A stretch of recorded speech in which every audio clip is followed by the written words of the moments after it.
Magandang umaga po sa inyong lahat.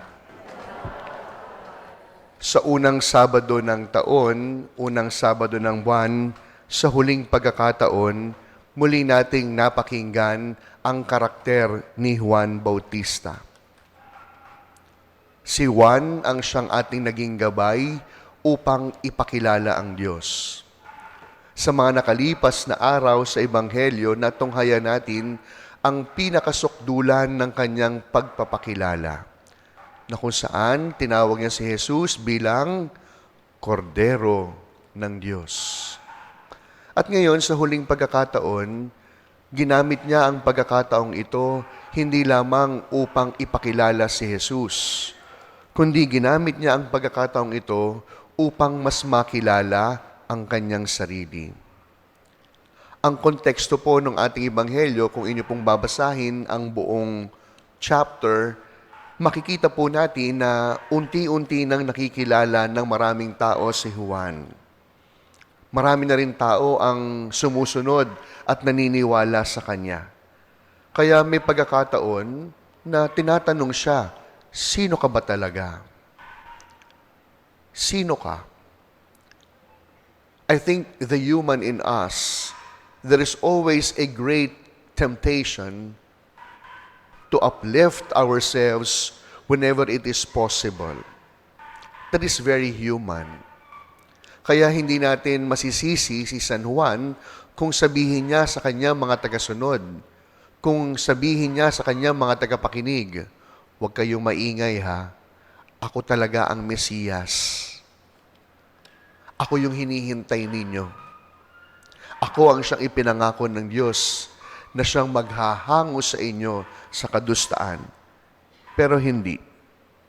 Si Juan, naging totoo sa kanyang sarili. Naging totoo si Juan sa kanyang misyon. Kaya nga po ngayong umagang ito, ano po yung pwede nating matutuhan mula sa kaganapan sa Ebanghelyo? Meron po tayong tinatawag na self-effacement. Kung kanina sabi ko, it is very human. The great tendency to uplift ourselves. Pero si Juan, yung kabaligtaran ang kanyang ginawa. Very self-effacing. Ibig sabihin, John does not call attention to himself. Sa madaling salita, si Juan hindi pasikat. Hindi believe sa kanyang sarili. And because he knew himself very well, he was able to fulfill his mission. Kaya nga, di ba, ano ang kanyang sabi? Wala akong karapatan na magtanggal ng tali ng kanyang panyapak. Sigurado po, sa pagpasok ng 2024, ang dami po nating New Year's resolution. Marami po tayong mga pangako na siyang sumalubong sa ating bagong taon. In fact, I'm sure it was a very long list of I will, I shall. Pero isang paalala, pansinin ninyo. Fast forward po tayo. Sigurado sa pagtatapos po ng 2024, makikita po ninyong more than half ng nasa listahan hindi nyo napagtagumpayan. Ang dami nating kakilala, ang sabi, magda-diet na ako. Lalo naman tumaba noong nakalipas na taon. Maraming nagsasabing, gigising na ako ng maaga. Hindi naman nangyari. We have not fulfilled our promises. We have not fulfilled our resolutions. And what do you think is the reason why we failed with our resolutions and plans? Bakit po kaya? Ano kaya ang dahilan bakit hindi tayo nagtagumpay? Simply because we rely too much on ourselves. We put so much premium to our best selves. Sapagkat akala natin, kakayanin natin mag-diet na mag-isa. Akala natin, kakayanin nating gumising ng mas maaga ng mag-isa. Sa madaling salita, akala natin, hindi natin kailangan ng Diyos.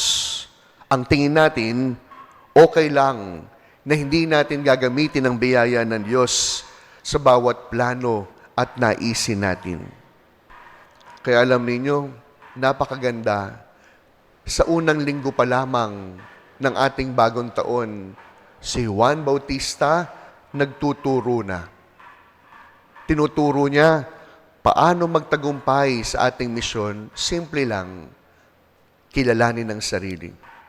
At bahagi ng pagkilala natin sa ating sarili ay tanggapin hindi lamang yung kaya nating gawin, kundi atin din tanggapin ang mga bagay na lampas sa ating kakayahan. At dahil lampas sa ating kakayahan, hihingin natin ang biyaya ng Diyos. Lalapit tayo sa Kanyang pagpapala. Kaya sa pagpapatuloy po ng ating pagdiriwang, patuloy po nating ganapin, isulat ang bawat New Year's resolution natin. At kagaya ni Juan, nawa ating mapagtagumpayan ang ating bawat misyon, hindi lamang dahil kilala natin ang ating sarili, kundi tanggap natin ang ating kahinaan. At dahil tanggap ang kahinaan, kinakailangan natin ang lakas ng Diyos.